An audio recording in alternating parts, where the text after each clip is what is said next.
In an effort to stigmatize and denigrate those of African descent, European colonizers and enslavers conferred the racial category of black upon all members of the ethnically African family, and they granted themselves the racial category of white. They then assigned positive meaning to the color white and negative meaning to the color black. The phenotypic racial identifier of black predates the creation and meaning produced by European colonizers, as I'll explain later, but over time, this racial characterization has come to be associated with slavery, evil, and inferiority because of the meaning white Europeans created. According to historian Chancellor Williams, in the last few centuries, quote, slavery was confined to those with black skin. So the color of black itself became the trademark of slavery, and therefore anathema, evil, and the worst that could happen to a human being was to be born black, end quote.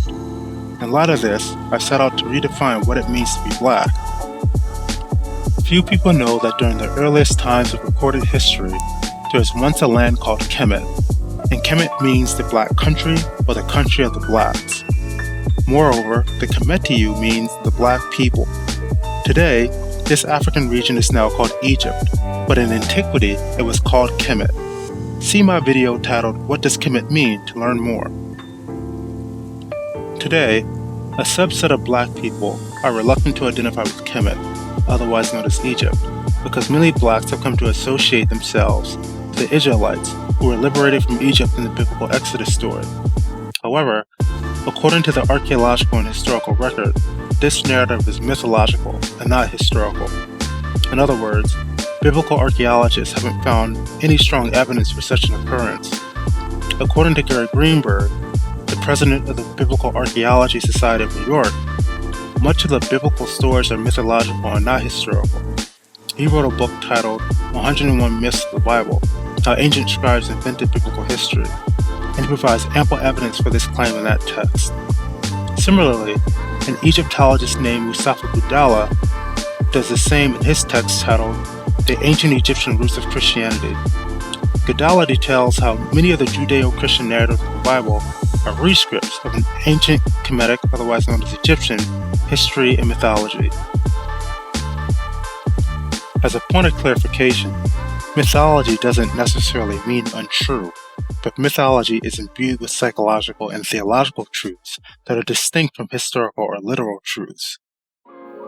This is also why Oxford-trained theologian and former Anglican priest, but still a Christian, Tarm Harper, states that, quote, in the 3rd and 4th centuries CE, the Christian church made a fatal and fateful error, either deliberately in a competitive bid to win over the greatest numbers of the largely unlettered masses, or through willful ignorance of the true inner sense of the profound spiritual wisdom it had inherited from so many ancient sources. The church took a literalist, popularized historical approach to sublime truth.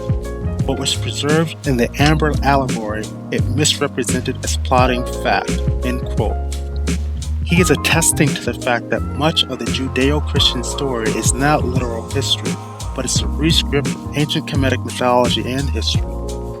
You can read more about this in his book titled The Pagan Christ, His Blind Faith Killing Christianity, and a book titled African Origins of the Major Western Religions, The Black Man's Religion, Volume 1. Egyptologist Yosef Ben Yaconet states, quote, the fact still remains, with respect to the origin of religion, that there would have been no Egyptian civilization, by culture, had the Africans, the so-called Negroes, of the Upper Nile Valley in Central Africa not migrated north along the more than 4,100 miles long Nile River into Sais.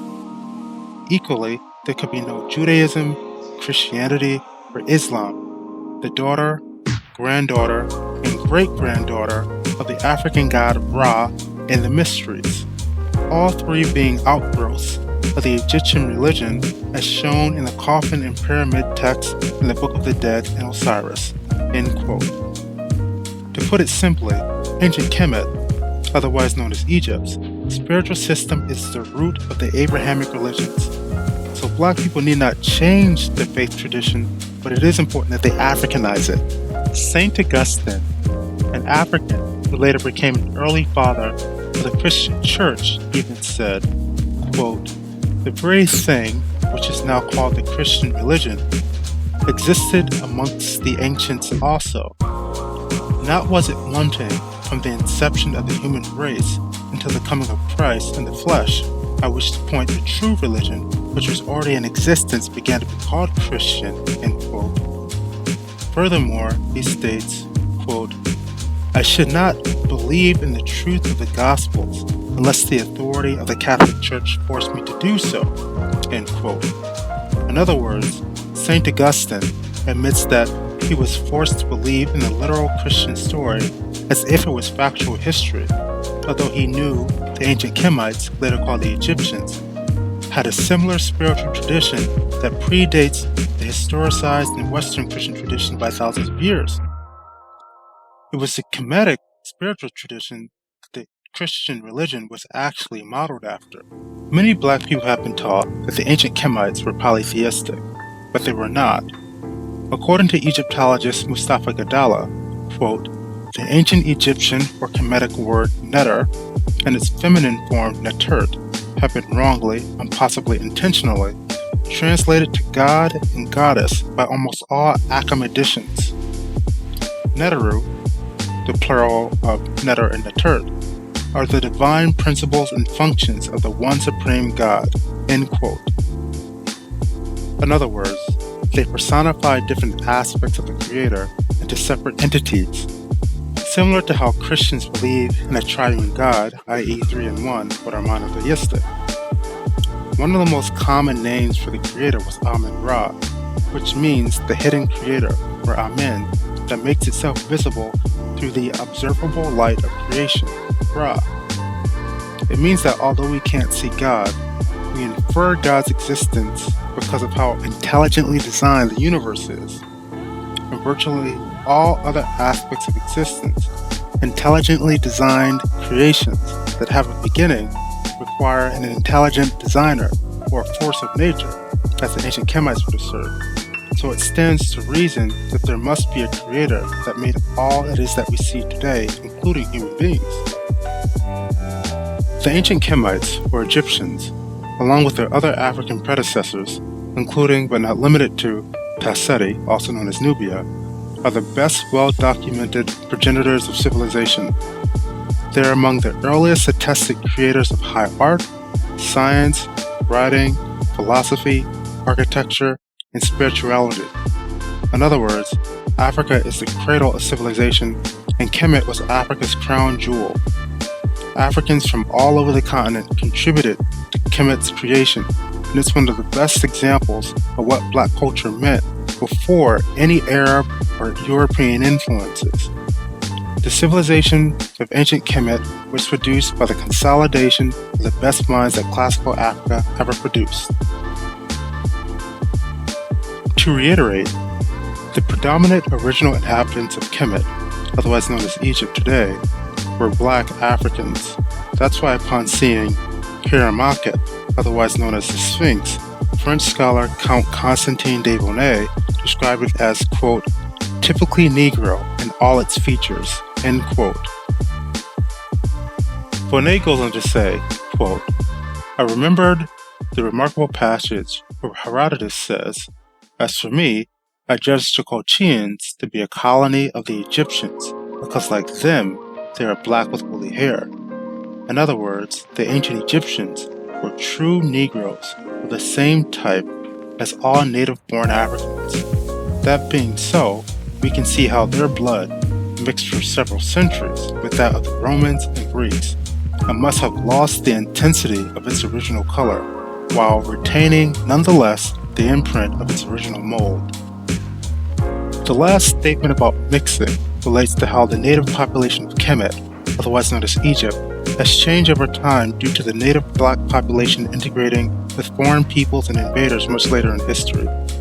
However, Bonnet clearly states, quote, "Just think that this race of black men, today our slave and the object of our scorn, is the very race to which we owe our arts, sciences, and even the use of speech," end quote. He is clearly stating that the wonders often associated with the West are to be credited to black people. the ancient Kemites or the Kemetyu. Stereotypically, whites or Europeans have come to be associated with intellectual sophistication and high technology. Asians have come to be associated with mathematical astuteness and technological acumen. Black Africans, on the other hand, have come to be associated with poverty, crime, slavery, and intellectual inferiority. However, the truth of the matter is, the qualities associated with Europeans and Asians began with Black Africans. We've simply forgotten our history, and we've forgotten that we've forgotten it, as scholar Anthony Browder once stated. More than taking our racial or ethnic identity back, i.e. Black, it's time to take its meaning back. We are the Kemites, or the Kemetyu, meaning Black people. The incredulous will condescendingly ask, "Oh, what are you trying to do? Convince all Black people that they're Egyptian?" My answer to that is no, but that they're all members of the Kemetyu family. Egypt is actually a Greek word that was conferred upon Kemet when it was conquered by the Greeks in 332 BCE, as that's thousands of years after its dynastic founding by Black Africans in 3150 BCE, and its pre-dynastic roots go back even further. One may argue that Africa was never united, and that there are 54 countries in Africa to prove that. However, the truth of the matter is that it was at the Berlin Conference that European colonizers created the Treaty of Berlin in 1884, which divided Africa into the 54 countries we see today. Those boundaries did not exist in antiquity. They successfully divided and conquered. So now, the African nations and their boundaries have convinced the unlettered person to erroneously subscribe to the idea of inherent African disunity. Today, most white Europeans, regardless of nationality, have band together under the racial category of white or Caucasian. So it makes sense that all people of African descent ought to band together under the demographic descriptor of Black or African. In an effort to pay homage to our ancient African ancestors, all members of the African family ought to refer to themselves as the Kemetyu, which again means Black people. As historian John Henrik Clarke once stated, when Black Africans were placed on slave ships and shipped to North America, Brazil, Jamaica, etc., they didn't take Americans, they didn't take Brazilians, and they didn't take Jamaicans, but they took Africans, who are now suffering from natal or cultural alienation because many of us have become firmly identified with our foreign nation rather than our African origins before Arab and European colonization and enslavement. We're all Black people. We're all the Kemetyu that have just migrated or been dropped off in different parts of the world. In his book, The Destruction of Black Civilization, Great Issues of a Race from 4000 BC to 2000 AD, Chancellor Williams describes how white writers often focus on the language barriers and regional differences of Africa because African unity would mean massive Black power, which would undermine white power. There is great diversity in Africa, no doubt, but there is unquestionable unity as well. The white power structure just doesn't want us to see our unity. For example, the DNA marker PN2 is the background for 73% of all of the people in Africa today, according to anthropologist and physician Shamarka Omar Yahya. People often see North Africa as white or Caucasian Africa, and distinct from southern regions of the continent or sub-Saharan Africa. But the term sub-Saharan is actually a modern term in history, and so is the term Middle East, which wasn't invented until the 20th century. Many of the people in North Africa now are not native or ethnic Africans, but they're latecomers, and they did not build the pyramids in Kemet, now called Egypt. The pale-skinned Arabs are a great example of this, as the greatest influx of Arabs arrived in Kemet, or Egypt, in the 7th century CE at the start of the Arab slave trade in Africa. According to a DNA analysis conducted by Neus Sole Marata and her colleagues in 2017, the haplogroup, quote, EM183 is the most frequent paternal lineage in North Africa, and it is extremely recent, 2,000 to 3,000 years ago, end quote. They go on to say, quote, "In historic times, North Africa has been populated successively by different groups including Phoenicians, Romans, Vandals, and Byzantines.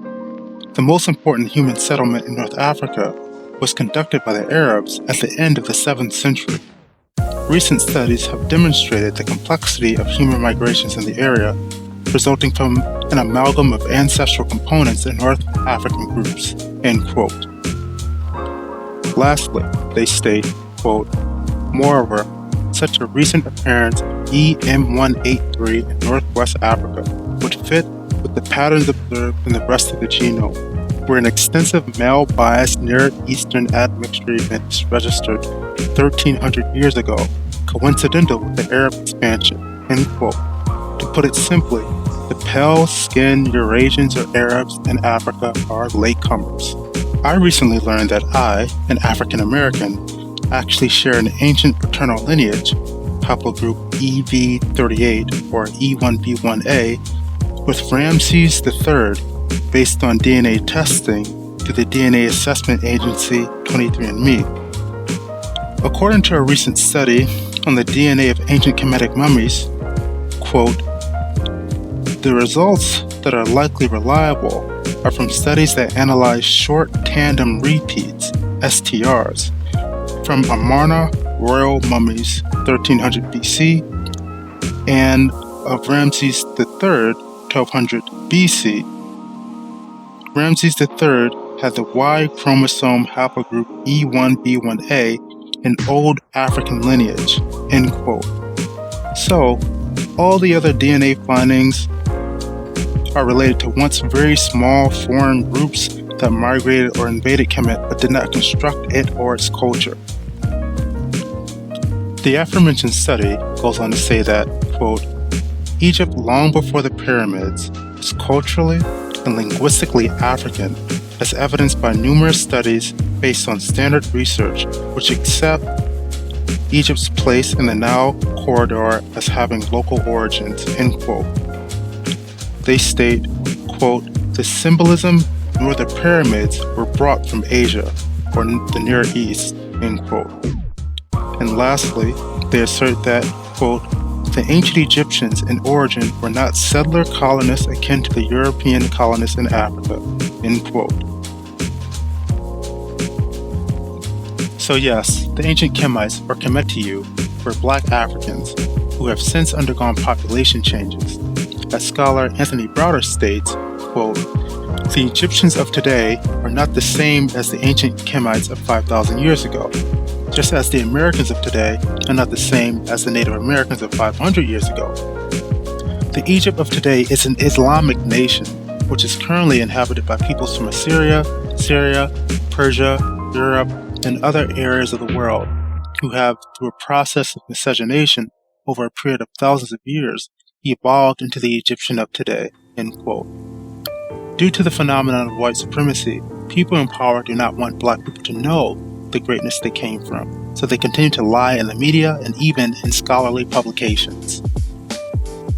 In 1832, a slaveholder and Virginia House delegate named Henry Berry reassured the white political establishment that even after slavery was eradicated, they could be rest assured that the minds of black people, former slaves in their lineage, would remain in bondage.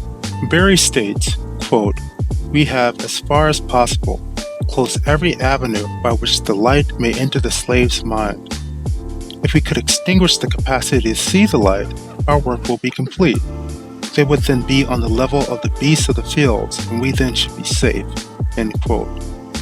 Light was a metaphor for knowledge.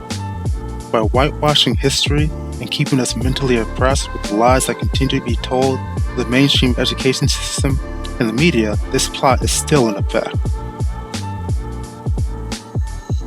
British scholar Gerald Massey wrote a book titled Ancient Egypt, the Light of the World, and in this text he describes how black Africans, particularly the ancient Kemites or Kemetyu, are to be credited with enlightening and civilizing the world.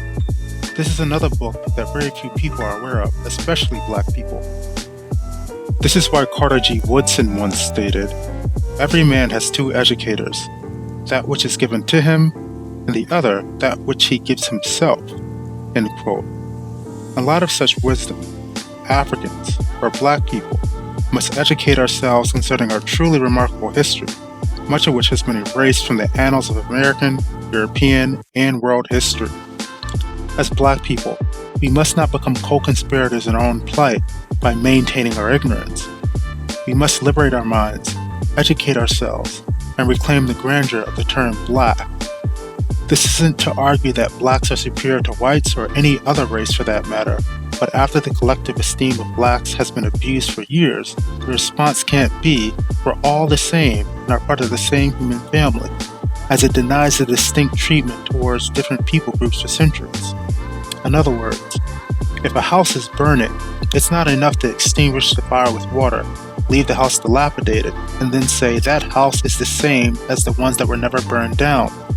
The formerly burning house must be repaired, and reestablishing our cultural memory as the Kemetyu is one of the ways that we can do that.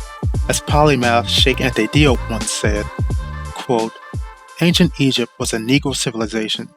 The history of Black Africa will remain suspended in air and cannot be written correctly until African historians dare to connect it with the history of Egypt. Imagine, if we can, the uncomfortable position of a Western historian who was to write the history of Europe without referring to Greco-Latin antiquity and try to pass that off as a scientific approach." Diop goes on to state, quote, "The Black world is the very initiator of the Western civilization," end quote. We ought to be proud of that. We are imbued with the DNA of the ancient Kemites, or more accurately named the Kemetyu.